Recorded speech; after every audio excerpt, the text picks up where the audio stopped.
As men, especially as doctors, sometimes we hyper-focus on our career, neglecting other facets of our lives. But that is about to change. This is Dads Before Doctors.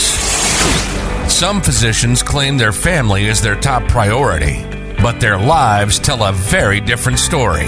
We'll help each other become family men who are doctors rather than doctors who have families. If it's health, wealth and legacy, emotional well-being, parenting, professional goals, or marriage, we're talking about it. Thanks for listening, and make sure to subscribe. This is Dads Before Doctors, and this is your host, Adam Broussard, MD. All right, welcome back to Dads Before Doctors podcast. Today, we're joined by Mr. Ken Wimberly. He is a real estate broker and investor, fitness enthusiast, laundromat chain owner, and tech startup founder. Welcome, Ken. We're excited to get to know you. Just tell us a little bit about yourself and anything I missed. Well, Adam, thanks for having me. I appreciate it. And, along the lines of the name of your podcast, kind of Dads Before Doctors, I'm a dad before entrepreneur, dad before anything else right there. So I guess if I'd start telling you about myself, I'd start with the fact that I've got 3 kids, a daughter who's in college she's 19 years old, a son who's about to turn 18. He'll be headed to college soon. And a 6-year-old who's in kindergarten who keeps my beautiful wife, Amber, and I young and thriving. So that's kind of probably the most important part of my life is that I've been an entrepreneur for many, many years. I am just a terrible employee, and I have a really high need for independence. So that set me off early in an entrepreneurial journey. So it's the last 20 plus years have been focused in real estate. My early background was in finance, doing insurance, investments, structuring estate plan, kind of estate planning, using insurance as a vehicle. And then from there, I was a restaurateur for a bit, and then that led me into the real estate world. And so I've been in real estate for now a little over 20 years. I started in the brokerage side of the world, doing commercial real estate brokerage, and built a sizable practice doing that, which led to some real estate investments, a handful on my own, doing some of those, which then led to a downturn in 2008, 2009, which was just got my butt handed to me in that period for a little bit. I still did pretty well in the brokerage world, but I was over levered in a bad position when that happened. So I had to make a bunch of money to save my butt from really going under during that time. Pulled myself out of that, continued to build the brokerage world, affiliated with the Keller Williams ecosystem in 2009, and really started to scale my business at that point. Built the number one investment sales business in all of Keller Williams, or KW Commercial, their commercial arm, and did that, scaled that. We were doing $100 million plus a year in sales volume with that business, and that led to becoming a Keller Williams franchisee. So I opened up a Keller Williams office in 2015, I believe, opened that office, and then just started doing more real estate investments. And then, as I had a certain level of success through that in real estate, it kind of opened some doors for me to pursue other opportunities. And one of the things, I guess we can kind of dig into that a little bit, is legacy journal, kind of what I've done. But that was really a what would you call it? You scratch your own itch, I guess, that I had been doing something for a long time, and I was looking for a solution, and I didn't see it out there. So there was my foray into the tech. And around that same time was a solution to a real estate problem where we launched Laundry Luv, our first laundromat. We frankly were looking for a tenant in a building and couldn't backfill with any tenants. I met a laundromat guy. I thought he was an operator, and he said, "Look, this is an ideal location for a laundromat." And so I then learned he was not an operator. He was a manufacturer's rep, but he was helping us to try to find an operator out there. We couldn't find one in about 6 months. And then my partners and I started studying the industry, decided we really liked the industry, and then further decided this was an industry we could have an impact with, because both my partners and I one of my partners and I are now over 50. The other is in his 40s, and we're all starting to look for significance in our life. What are we going to do that's going to mean something and make an impact? And so we looked at the laundromat business as an opportunity to make a big impact in the communities where we're going to go operate. So we opened our first one. 4 months later, COVID hits. And so then we had to survive through COVID, but we did survive, and in fact have thrived through that. And now that laundromat is going gangbusters. We just opened our second, our third is under construction, and we're looking for real estate for number 4 and 5 right now. So that business is going well. And then we're kind of building legacy journal in the tech business. That's awesome. A couple of things that really, stuck with me is, you mentioning that you couldn't, legacy journal came from. Oh, we stopped recording. Legacy journal came from, something that you were doing that you were trying to find a solution for, and it just wasn't out there. And that's a lot like, how I came to start this podcast, is trying to find another, doctors group or doctors dad group, and talking about some things outside of medicine or finances, strict finances, or making more money, investing, whatever. Yeah. But also that switch from like trying to leave a legacy, now that you've switched from significance to legacy. And I think that's something that, has really been big with me recently, and trying to figure out how to leave a legacy, both for our children but for the world in general too. And I really took that to heart. So I appreciate you sharing that. I love how so many products or services that we can sometimes interact with, we're the solution of someone. They're searching for their own problem and trying to find a solution to that, and it wasn't out there, or it wasn't done as well as they thought it could be done. And then they dove in to go improve that. So that was exactly what we did. I mean, I walked through the process. It wouldn't, or not the process. The early genesis of that was never intended to be a product or an app.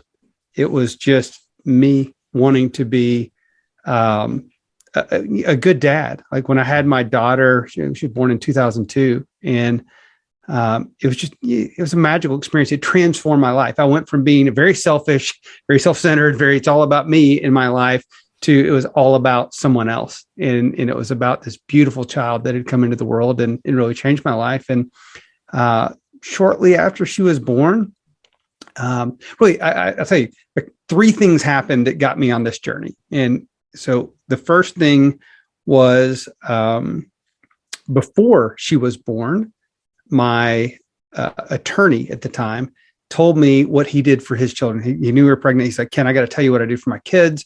It could be something cool for you to do for your kids as you start having them. And what he did at the end of every year, okay, mind you, this is like 2002, 2003 time period. At the end of every year, he shot a lot of video in their household. And so he would take 1 minute of video per child. He had 2 boys. He'd do a minute of video per child per month. And so he'd create a 12-minute video spliced together. Then put it to a soundtrack, burn it onto a DVD, and give it to each child. I thought, man, that was just such an elegant, beautiful, amazing solution. I didn't own a video camera. I didn't know how to edit video. I still don't know how to edit video. And so that wasn't a solution, but that got me thinking, wow, I need to do something, or I should do something like that for my children. And then the next thing that happened was my stepmother gave me a scrapbook for my birthday. And it was hands down the most beautiful gift I had ever received. It's behind me on the bookshelf here. It was the story of my life from birth.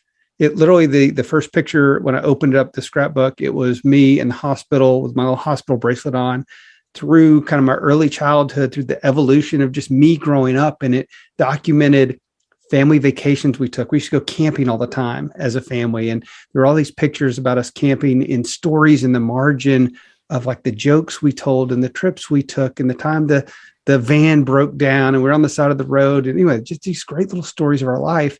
And it was beautiful. And then it took me all the way through like childhood, through adolescence, through my time in military school, through my high school graduation into college, right? It was the story of my life in this beautiful scrapbook. And so I was really struck by the amount of time that must have taken and the investment that she made to put that together.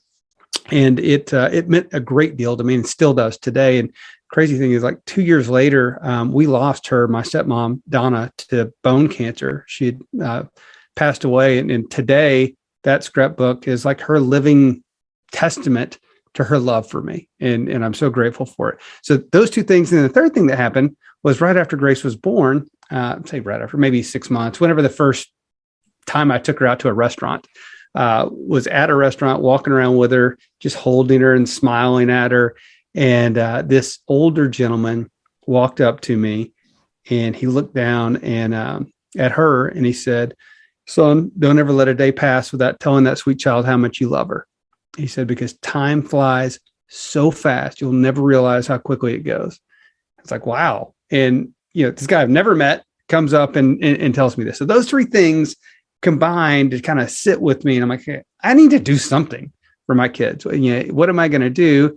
I wasn't a scrapbooker. I didn't have a video camera. But I was like, what could I do? And I was like, I can write down a story or two about what's happening in our lives. And so I kind of debated, do I do it on, pen to paper? Because there's proven benefits on, pen to paper journaling, or do I do it digitally? And, the fact is that I can type faster than I can write with a pen and paper. So I decided to do it digitally. And so I started the process when Grace was 10 months old, and I wrote my first little entry to her at 10 months. And I had the foresight to write down her age and my age, so that one day she could later read through those kind of with the context of where we were at the different stages of our lives. And I wanted it to be something that I would stick with. I didn't want to be that guy that's like, oh, I'm going to do this, and then it falls through.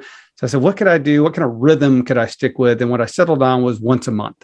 So that's a reasonable rhythm. It'll be enough. At least it's a story a month that I can tell about her or me or us in our lives. And so I stuck with that, and I started. And over the years, that's been my general rhythm. Some months I would get behind, I'd miss a month or two. Some months I'd get caught up and be way ahead. But overall, I averaged, about once a month, just writing the stories. And then I started doing that as my son came along a year and a half later, and kind of writing stories for both of them. And my goal all along was that one day I would gift it to them. It'd be something that I could pass on to them, the stories of their life as told through my eyes. And I kind of settled on high school graduation. I said, okay, this would be a neat high school graduation gift for me to give. And so it's just a super private endeavor of me. It wasn't who I was. It wasn't my whole being right there. It's just something I did once a month to save this for my kids. And, but I started sharing that with other dads. And then I started sharing it with other moms. And everyone was like, hey, that's such a great idea. I'm going to start doing that. And before you know it, I had like dozens of people that were also doing that. And they would be, the coolest thing for me is they'd like text me a picture of their journals or what they were doing. I thought that was so rewarding. And they're telling me how much it means to them. And so I was like, oh, this is really kind of cool. I love that. And over time, a few people started saying, hey, Ken, you should create something with this. You should go do something, because it's not like super easy for what we're doing. You should go kind of try to make the easy button on this. And frankly, I had no bandwidth at the time. I was building my real estate practice. I was building the KW franchise. I was doing all these things. I had no bandwidth. But eventually, in like 2018, I had some things happen that freed up my mental energy and my mental space. And it gave me some bandwidth to do something. I said, all right, let me look out there and see if there's already something. Frankly, that's what I was looking for, is a solution, because my daughter in a few years was going to graduate high school. I was like, I need something where I can have everything in one place. Because originally I started in a Word document. Then, I started putting photos in a Word doc, and then realized you put too many photos, everything crashes. And then Evernote came out. I don't know when it came out, but I started using it roughly 2012. So I started putting it in Evernote, and then I tried OneNote, then I tried notes in my phone. And so I had all these stories in all these disparate places. And I was like, I need to put all my stories in one place so that I can give it to Grace when she graduates. And really, there wasn't anything out there on the market. I searched for about a month, trying to see if there's something that would, there are things that were, workaround solutions, but not what I would really like it to do, not what people were asking me if it could do. And so that led to the creation of Legacy Journal and kind of brought us to where we are today. Awesome. That's absolutely amazing. And I know, like you mentioned, there's kind of workarounds, and we use Google Photo, and, every so often it will create a montage for you. And you're like, oh my God, like I remember that. But like, you don't really, unless you're my parents and they just go through all the photos with the kids all the time, but you don't really like take the time to really think about what was going on in that time. So the ability to really journal with that and, explain to your child about what was going on rather than just like flipping through some pictures. Look, I really love powerful. Photos. Yeah, I think photos are amazing. I have many digital photo frames in my house that cycle through. There's a lot of power in that. But the real beauty of things comes with the story that goes along with it. And yeah, you obviously can't sit there and write down a story about every single thing that happens in your life. But if you're doing that ever so often, writing down a quick little story and backstory. And look, Adam, sometimes life is hard. You get kids that get older, kids in their teens, man, it's a struggle. And I've written about some of those struggles in the hopes that when my children read this, when they're parents, that it will help in their own journey as a parent. It will help them to realize that their dad went through it too. Some of these same things. They're not like on an island, that other people have experienced, probably are experiencing those things, and maybe give them a little guidance and perspective from how I saw things to help guide them in their own journey. Yeah, because you can't just ask your parents, because what do they know? That's right. Those idiots. They know nothing. Yeah. So can you explain just a little bit more about Legacy Journal and how it works for listeners? Yeah. So Legacy Journal is a mobile app that lets people capture, document, and share the journeys that they take together as parents, grandparents, and children. It's always in your pocket. It's available on the App Store and the Play Store. It's, we're familiar with social media. So we're all super familiar with that these days. This is kind of like the anti-social media, but it has a feed in there. That feed is your feed, right? It's the stories that you've created and captured in there. It can be one-to-one, one-to-many, or many-to-many, meaning like as a dad, you could set up an account and have, if you had 5 kids, you could have all of your kids there. One entry could be written for very specific one-to-one, or you could write one entry and you could have all of your children part of it. Like I document our family vacations. So when I do that, write a little story about what we've done, it's for all of my kids. We're all on that vacation together. And then sometimes, it's the daddy-daughter date night. I've gone on something that's just a story for me and Grace right there. So one-to-one or one-to-many, you can save photos, videos, audio files, really powerful to save your own voice for your children, your grandchildren, your great-grandchildren that may never meet you, and you can have your own voice in there. Any entry you make can be designated as a milestone entry. Okay, so those, lost your first tooth, hit your first big home run, whatever your little milestones are. Certainly early in life, there's all kinds of milestones, and then as you start getting older, they're a little less frequent, but equally as important. Sweet 16, first date, those kind of things. And then you can view your entries. You can view your milestones on a timeline. This is so cool. And then like literally see like a digital growth chart of your child through their milestones right there. It's really, really kind of cool. So those are kind of some of the things we've done to create on this.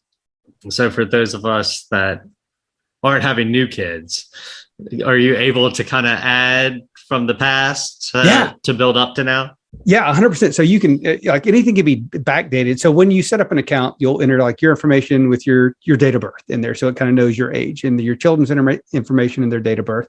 You can backdate any entry.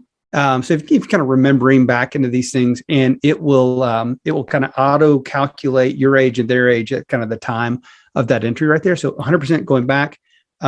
For anyone that is thinking, look, whether it's our app or whether it's pen to paper, writing letters or anything like that, for anyone that's thinking, oh, I'm too late in this, let me just say this. one of the most valuable things you can ever leave your children will be some of the stories that you leave behind for them and the words of your love for them and to them. My mom passed away last year, and the most important thing that I came across in going through all of her possessions were 3 letters that were written to my mom from her brother, my uncle, about their parents. And it was just the stories of my grandparents and my grandfather kind of starting his business many, many years ago, and the support that his wife, my grandmother, played in that role right there. And that was just treasured for me. So I tell anyone, if you just write a handful of these stories or notes of love and kind of document a little bit right there, it'll be the most impactful thing you can ever leave for your children and grandchildren. So you mentioned earlier that your oldest daughter, Grace, is off to college, and then you gave her her journal when she graduated. Can you just tell us about how that experience for you and for her? Oh my goodness. That was one of the highlight moments of my life, I can tell you, giving that to her. Because, I'd been doing this for 18 years and thinking through this. And so we've set it up with Legacy Journal. So you can, as a way to gift, you can either export to a PDF or you can export to an HTML file. So I exported all of her entries into a personal web page, basically personal HTML file. And then I got her an iPad for graduation. And so I had the web address saved to that iPad right there. And I kind of made a big deal about this because, again, it was the first time I'd ever given any of this. And so we recorded the moment when I gave that to her. And so it was me, my wife, her stepmom, and her mom in the room. And I brought Grace in and I said, "Hey, come here, sweetie, I got something for you." And she looks around. She says, "Why is there a light and cameras in here?" And I was like, "Well, I got a little something to give you." So sat down with her on the couch, and I had written her a letter before I gave it to her. And it's just basically the letter of my love for her and what she's meant to me and this beautiful woman that she's become and how grateful I am for the role that I was able to play in her life. And then I gave her the iPad, and she opened it up, and there were these stories of her life from 10 months old until yesterday, right? When I'd written the last one. And the last one I wrote was, I think I called it Advice from Dad or Words of Wisdom from Dad, something along those lines. And it was actually a collaboration of effort. I reached out to Front Row Dads, to a bunch of my friends in Front Row Dads. I reached out to some people from GoBundance from different groups that I was a part of, and just asked, if your child was graduating school and about to leave the nest and head out on their own, what advice would you give him or her? And man, I got some great stuff. And so I kind of summarized those advice and bullet points right there. And that was the last entry that I'd written for Grace. That's awesome. Sounds like a really special time. Man, yeah. I remember seeing the video, and it was emotional for me. So I can only imagine, how it was for you. It was. Anyone, if you're listening to this and you want to watch it, you can go to YouTube and look up Legacy Journal mobile app, and you can go watch it too. It's pretty cool. So been a very busy guy along the way. It sounds like, starting all kinds of different companies, brokerage, the app, whatnot. Yeah. I know personally you're really big into your personal health and fitness and self-development. What have you learned along this journey of entrepreneurship, and how have you managed to kind of keep it all straight? Man, it's been a journey. And while I feel like I've got things in pretty good check today, that was not at all always the case. And, I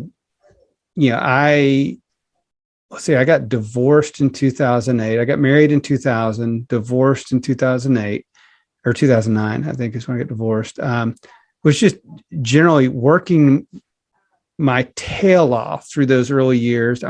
In the pizza, I briefly mentioned a pizza restaurant early. We filed bankruptcy for the pizza restaurant. It was a real low point in my life. Then got in the real estate business and started doing good in that. But early on in my life, I was, keeping up with the Joneses, going for more and more and more, spending as much as we were making, and then a little bit more. And it was, man, just a grind. And it was a horrible way to live. And I finally got kind of my perspective right. In kind of around 2009, 10, actually, we survived the 08, 09 crash. I'd gotten divorced. I just finally got my perspective right. And, really, I heard Gary Keller, chairman of Keller Williams, talk about purpose and a big why in 2010. And that was a huge moment for me when I heard that, because I was 39 years old when I heard that. And I had never heard before this concept, or I'd never, at least maybe I heard it, I'd never listened to that concept before, of living a life bigger than you, living with a purpose bigger than you and a why bigger than you. And that really kind of sat with me. And I started kind of a lot of journey of self-discovery from 2010 to 12. And in 2000, and then also around that same time, I discovered Tony Robbins and started kind of listening to a lot of, just read his books, listened to his CDs, which he referenced tapes all the time. That's how old they were. So listened to a lot of the Tony Robbins stuff, and just really started to try to work and improve my mindset and my desire to improve myself just as personal development. And then in kind of 2012, my big why all came together, and I kind of realized, okay, this is what you're meant to be. And ultimately for me, my big why, I knew it would, or I felt like it would revolve around my children in some way. And, but it was a little bit bigger than that when I finally defined everything. It was to be the best possible example I could for my wife and my children, and to others who might be looking at me and watching me, and I don't even know they're watching me. And I wanted to be that leadership by example in all aspects of my life, including love and relationships, health and wellness, fitness, adventure, business, entrepreneurship, personal finance, contribution to others, generosity, benevolence, and spirituality. Kind of all that. And those words were very aspirational when I set them. And that's who I wanted to become. I would look in the mirror and be like, "Oh, you're not living in alignment with those words." So it's been an interesting journey over. That was 10 years ago when that happened, and over the last 10 years, how I've started to live much, each year more in alignment with my big why and who I said I wanted to become. And that has manifested into a lot of physical fitness, because I wanted to really take care of myself, be an example for my children. And then on the entrepreneurial side, that meant spending time with my kids first, right? Not putting them behind what I was doing in work. And so through my time with GoBundance, through Front Row Dads, like I've really now gotten involved and had our family involved with our mastermind, our family involved with our planning the future and what we're wanting to do. And that's been a huge step for us, is to plan together, to plan the future together, and especially for me and my wife to plan things together and to be on the same page. I see couples a lot of time in conflict, and it's often because they don't even speak about their journey together necessarily. They're just kind of living life together, but not really planning and doing the work that's required. And Amber and I often do that, and we're such on the same page of the dreams we have for the future and the goals we want to accomplish, and the things we like to do together. So anyway, that's a long way to say it's been a long journey. Yeah.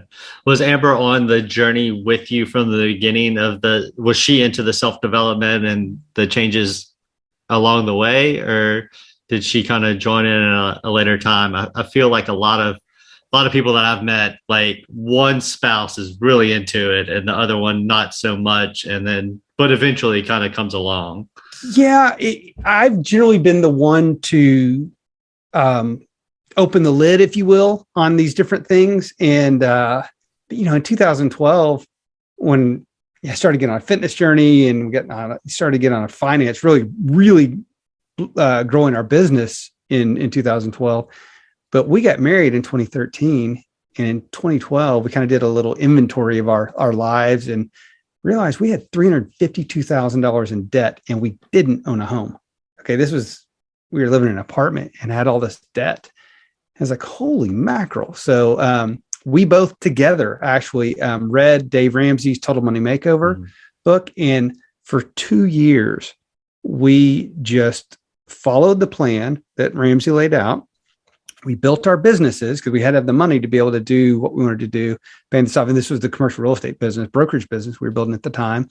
And we listened to his podcast every morning, just get our mindset right. We listened to Dave Ramsey, listened to people that paid off all this debt. And 24 months to the month after we started, we paid off $352,000 in debt. Wow, so that's amazing. That was a big deal. And so having done that together and having gone through that journey together, I think was one of the foundational pieces that kind of helped us kind of get even closer. And then, as I got involved in GoBundance and then the family component, Famabundance of that, brought Amber into that. And that was really great for her because she's like, oh, wow, this is a great environment also because she had never done anything like that before. So it's, again, I'm the one that generally kind of jumps in the pool first and then she'll come in behind me. Awesome. So I really liked how you explained that your why when you really sat down wasn't necessarily about you. It was about what you that could contribute to your family, your kids, the community as a whole. And I think that a lot of times it's just about like what you're trying to, a lot of people try to escape things or what they're running kind of towards. Like feel like the physician community as a whole was really big on financial independence, retire early, to the point that, people were picking up all these extra shifts, working 80 hours a week so that they can save more money, so that they can get to whatever number they're trying to get to, so that they can retire from medicine at 40 or whatever. Now it's kind of shifted that, a lot of physicians are getting these side gigs so that they can get out of clinical medicine or whatever. But a lot of the why is just, it's so I can spend more time with my family or so whatever. Like I don't have to answer to a boss, but yeah, it's still kind of really about them. And I think that when you can change to what you can contribute, and that's, going to significance outside of yourself, is when I think things really start to happen. And it seems like your story is it proves that. It certainly evolved into that. That's for sure. And you just made me think of something you said, because I mentioned it in the big why, the people that may be watching you that you have no idea they're watching you. A lady walked up to me. I was teaching some class through KW, and a lady walked after me after the class. She said, "Can you save my life?" I think I'd met her one time before, and I'm like, "How did I save your life?" And she said, "You taught this same class a year ago, and you were talking about your weight loss journey," because I'd lost like 50 pounds over a couple of years, and it just made a massive impact in my life. And she said, you were talking about your weight loss journey and how you did it and what you went through and why you did it. And she said, I took action after hearing that, and I've lost 100 pounds so far. It's like, oh my goodness. And she's like, and I'm not done yet. I'm keeping going. And she goes, and it was listening to you tell your story that got me to take action on my life. It's just one of those things that highlights, you just have no idea. And so that cuts both ways, right? Mm-hmm. So your positive example can do that, and your negative example can do that. And certainly as parents, our positive example and negative example has a massive influence with our children. And I am, I think, certainly guilty, like we all are, of letting that negative side of us show up in front of our children. And so that's where I have a little bit of my own issues going on there, just to making sure to try to show up as a better version of myself. Well, like you said, you never know when, some simple conversation or simple, podcast you listen to or whatever, like you mentioned, like you heard Gary Keller talk about the big why, and that completely changed your life. And, your discussion about your weight loss journey changed this woman's life. Like you never know when either you're going to hear something that's going to change your life, or when something you say is going to, change somebody else's life in a small way, whether it's your child or some, person you've met one time. So it's amazing how that works out what you put out in the world works. Yes, it is. It sure does. Yeah, in a lot of ways, what you put out in the world works. And, so for folks in your industry and for doctors, physicians out there wanting to make a change and evolve into something else down the road, if that's what they want to do, then I will echo what you just said. It's like what you put out into the world tends to come and manifest. I remember, tell you a quick story about that, how that happened. When I started to build my real estate practice in 2012, and we moved into investment sales, and just doing that, I called everyone I knew, and I told them, "Hey, I'm leaving the land brokerage business. This is with like 10, 11. I'm leaving land brokerage. All we're doing is investment sales." But I kind of explained what that was, and we're doing single tenant, triple net properties. Think of this, and this along those lines, and told everyone I knew about that for about 6 months. And the first deal, I'd never done one of those properties. I'd never sold an investment property. I mean, I was a finance guy, so I knew how to understand it, but I'd never done one before.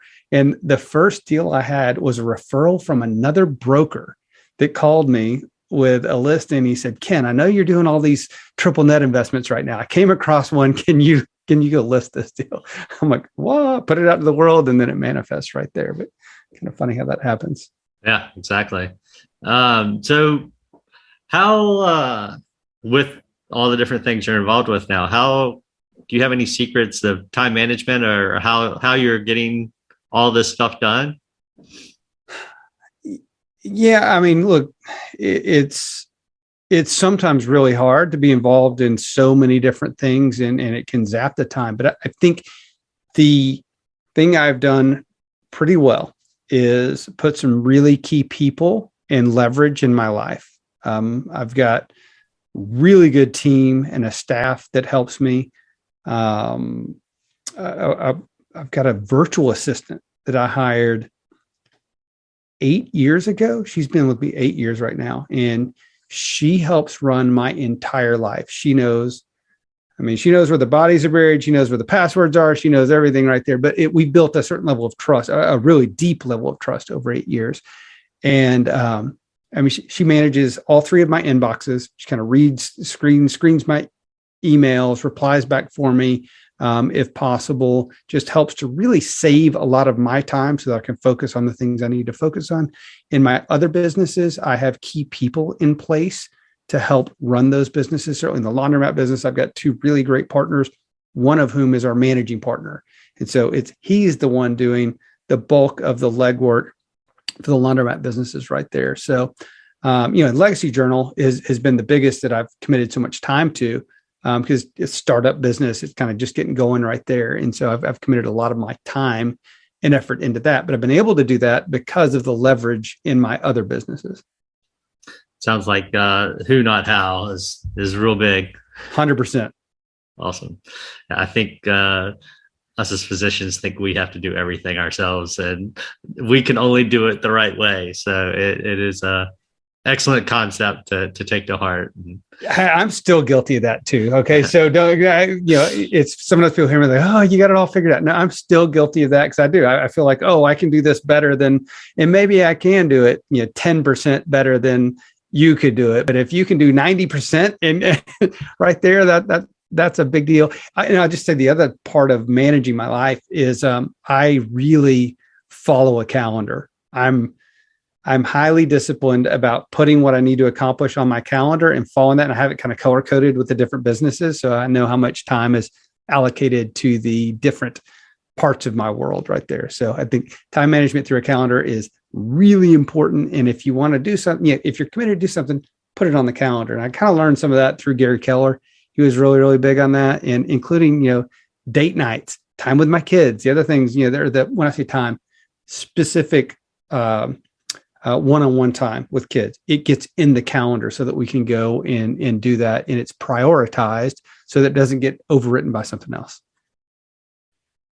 Yeah, absolutely. I think some people think like putting something in a calendar is like so limiting, but it really is pretty freeing. Like, because you know exactly what it is. Like, you don't have to think about it anymore. Like, you're going on a date with your wife on Tuesday. Like, not like, oh, I should go on a date with my wife, or, go and have your family board meeting with your child. Like, yes, you know exactly when it's happening, so you don't have to think about it and stress about it. So that's right. I think that's a wonderful, wonderful recommendation. So is there anything that people don't ask you that you wish they would, or anything else you want to share? That's a great question.